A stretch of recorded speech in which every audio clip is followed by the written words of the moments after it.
Hi guys, இன்றைக்கி நம்ம என்ன பார்க்க போகிறோம் அப்படின்னா, நான் இன்றைக்கி வந்து மீன் குழம்பு தான் வைக்க போகிறேன். வெனஸ்டேனாலே வந்துட்டு மோஸ்ட்டாக நாங்கள் வந்து நான்வெஜ் தான் எடுப்போம். அது எந்த இதாக இருந்தாலும் சரி, இன்றைக்கி வந்து மீன் கிடச்சிச்சு அப்படின்றதுனால நாங்கள் வந்துட்டு ஃபிஷ் வாங்கினோம். இந்த ஃபிஷ் வந்து எப்படி வைக்கிறா, ரொம்ப ஈஸியானதான். அதுக்கு வந்து எல்லோரும் வைக்கிற மாதிரி அப்படிலாம் நான் வந்து வச்சது கிடையாது. நான் வந்து இது வந்து கொஞ்சம் வித்தியாசமாக இருக்கும். டேஸ்ட் வந்து ரொம்பவே சூப்பராக தான் இருக்கும். ஃபஸ்ட்டு வந்து என்னென்னா, எல்லாமே ஃபஸ்ட்டு வந்து ஊற்றி வச்சிடணும். அதுக்கப்புறமேட்டி தான் அடுப்பில் வச்சு இது பண்ணுற வேலையே. இதில் நான் என்னெல்லாம் ஃபஸ்ட்டு ஆட் பண்ணிங்கன்னா, கொஞ்சம் போல் ஆனியன், அப்புறம் என்ன பண்ணோம் அப்படின்னா, நான் வந்து தேங்காவும் சின்ன ஆனியனும் சேர்த்து நல்லா மிக்ஸியில் அரைச்சி வச்சுருக்கேன். உங்களுக்கு வந்து குழம்பு ரொம்ப திக்காக வேணும் அப்படின்னா நீங்கள் வந்து அதுக்கேற்ற மாதிரி தேங்காய் ஆட் பண்ணிக்கலாம். நான் வந்து மீன் வந்து குவான்டிட்டி கம்மியாக இருக்குது அப்படின்றதுனால வந்து கொஞ்சமாக தான் தேங்காய் ஆட் பண்ணியிருக்கேன். தேங்காவும் சின்ன வெங்காயத்தையும் சேர்த்து நல்லா வலுவலுன்னு அரைச்சி எடுத்தாச்சு. இப்போ அதுக்கப்புறம் மீன் குழம்புனாலே மெயினாக என்னதுங்க, புளி தான். புளியும் நல்லா புளியை வந்து நான் நல்லா கரைச்சி ஊற்றிட்டேன். அதுக்கப்புறம் ஃபிஷ் வந்து நல்லா க்ளீன் பண்ணி வச்சுருக்கேன். இப்போ அதை வந்து ஃபிஷ் எல்லாத்தையுமே ஃபஸ்ட்டே போட்டு வச்சிடணும்.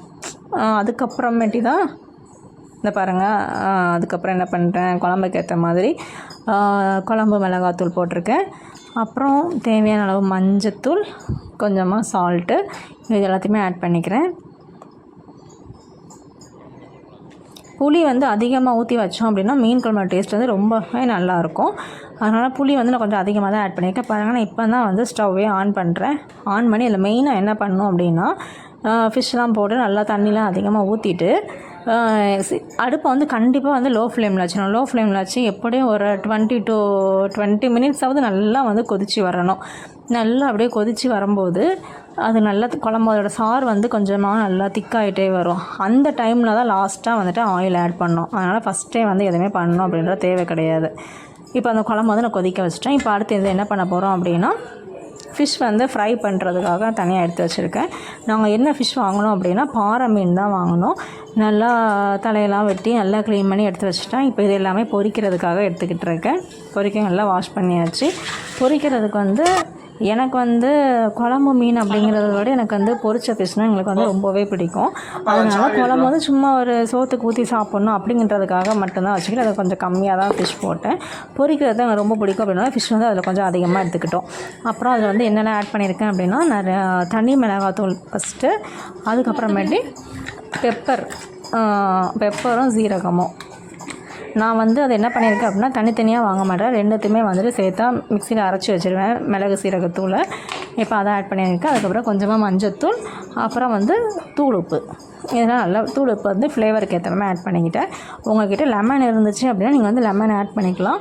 நான் வந்து எனக்கு லெமன் ஆட் பண்ணலை, இது மட்டும் தான் போட்டிருக்கேன். நல்லா வந்து ஃப்ரை பண்ணியாச்சு.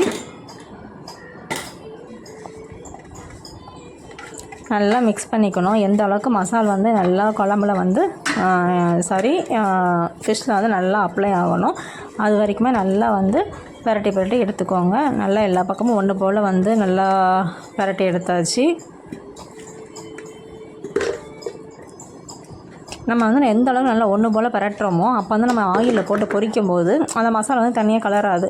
இல்லை அப்படின்னா வந்துட்டு அது மசாலா தனியாக இது தனியாக அப்படின்ற மாதிரி தனித்தனியாக கலந்து வந்துக்கிட்டு இருக்கும். அதனால் நல்லா வச்சாச்சு. இப்போ வச்சுட்டு இது என்ன பண்ணுறோம் அப்படின்னா, நல்லா வந்து ஒரு மேரினேட் பண்ண வச்சுட்டேன். நான் வந்து எப்படி வச்சுருக்கேன்னா, ஒரு 2 ஹவர்ஸ்க்கு மேலேயே நான் வச்சுட்டு போயிட்டேன். ஏன்னா கொஞ்சம் ஒர்க் இருந்ததுனால நான் வந்து காலையிலேயும் சீக்கிரமாக கொஞ்சம் வச்சுட்டு அதுக்கப்புறம் மத்தியானம் சாப்பிட்றதுக்கு நான் வந்து ஃப்ரை பண்ணேன். இப்போ பார்த்திங்கன்னா குழம்பு வந்து எந்த டைமில் கொதித்து வருதோ இந்த டைமில் தான் இப்போ வந்து ஆயில் ஆட் பண்ணணும். பாருங்கள், இப்போ தான் வந்து ஆயில் ஆட் பண்ணுறேன். நல்லா கொதிக்கும் போது தான் ஆயில் ஆட் பண்ணணும். அப்போ தான் அதோட டேஸ்ட்டும் அந்த ஸ்மெல் வந்து ரொம்ப சூப்பராக இருக்கும். ஆனால் அடுப்பை வந்து என்றைக்குமே சிம்மில் மட்டும்தான் வச்சுருக்கணும், ஹை ஃப்ளேமுக்கு மாற்றவே கூடாது. வச்சு இப்போ வந்து ஆயில் ஊற்றுனதுக்கப்புறம் ஒரு 10 மினிட்ஸ் திரும்பியும் வைக்கணும்.